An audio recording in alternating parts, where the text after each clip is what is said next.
just a wee word about the first reading and then two images for us. The first reading is, if you remember yesterday, Daniel had the vision of these four beasts, the lion, the bear, and the leopard. And then the fourth beast, which he didn't say what type of beast it was, but he did tell us it had iron teeth and it ground up. It was different and it devoured everything in its path. And so Daniel here is asking one, he's in the courts of heaven. He's seen the Ancient of Days and then the Son of Man being brought before the Ancient of Days with the holy angels and saints surrounding, and in this case actually the angels, because the saints haven't got there yet. Heaven hasn't been opened.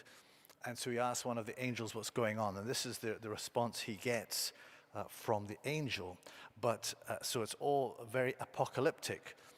This is several hundred years before the coming of Christ and several hundred years before the destruction of Jerusalem by the Romans. Here it speaks about a time and a time and a time and a half. Each time is a year. And it took about 3 years for the Romans to destroy Jerusalem. And so the prophecy fits in with what happened in reality. But all of this apocalyptic vision and this horn that speaks against against the Lord, the kind of Antichrist, if we're looking towards the end of time, all of this we are told these powers do not overcome the people of God, do not overcome God. Because here at the beginning it says, but the saints of the Most High shall receive a kingdom and possess a kingdom forever and ever. It goes on, the kingdom and dominion and the greatness of the kingdom under the whole of the heaven and earth shall be given to the people and the saints of the Most High. His kingdom shall be an everlasting kingdom, and all dominions shall serve and obey him. So for us, the encouragement and the promise is that the Lord and his people shall overcome. There's nothing to be afraid of. And so, but we have to, and here's two images. Did anybody ever see the movie Twins with Danny DeVito and Arnold Schwarzenegger? Right, so you know Danny DeVito, he's about so big. He's a really, really small man, and Arnold Schwarzenegger's this massive guy with 6 foot shoulders, broad, a big. So Danny DeVito and Arnold Schwarzenegger discovered that they're twins. They look absolutely nothing like. How they could ever be twins, you don't know. But the movie's kind of about that theme of them being twins.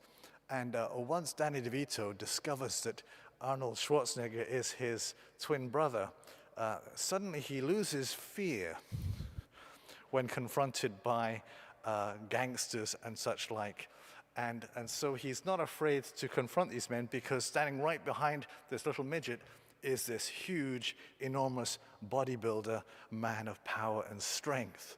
And so he's not afraid to tell them where to go and to tell them and to confront them.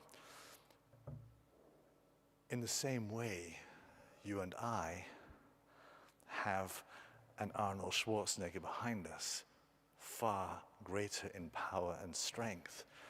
And in fact, I remember hearing, I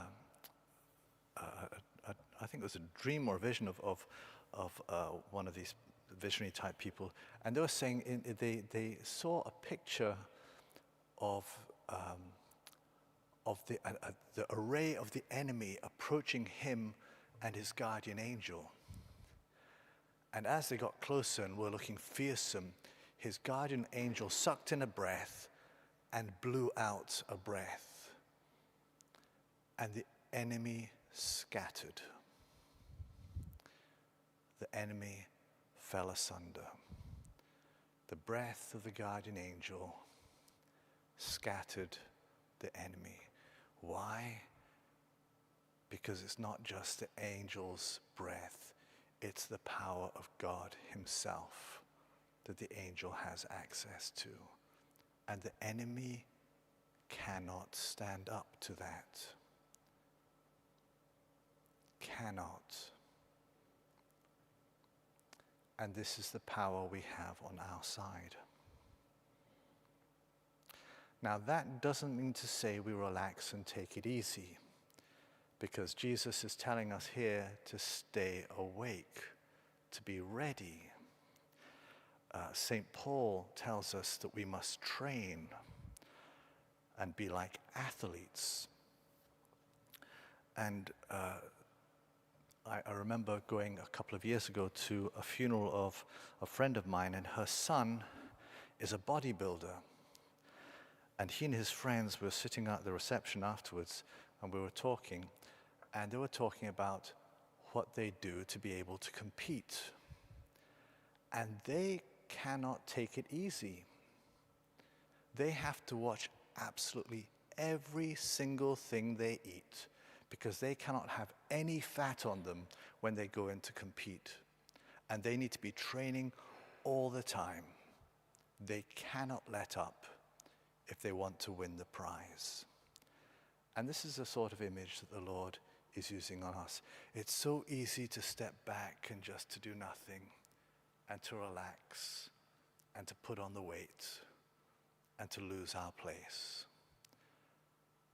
But the Lord is calling us, even knowing we have him on our side, we too are to enter into the competition and be diligent about preparing ourselves to win the prize.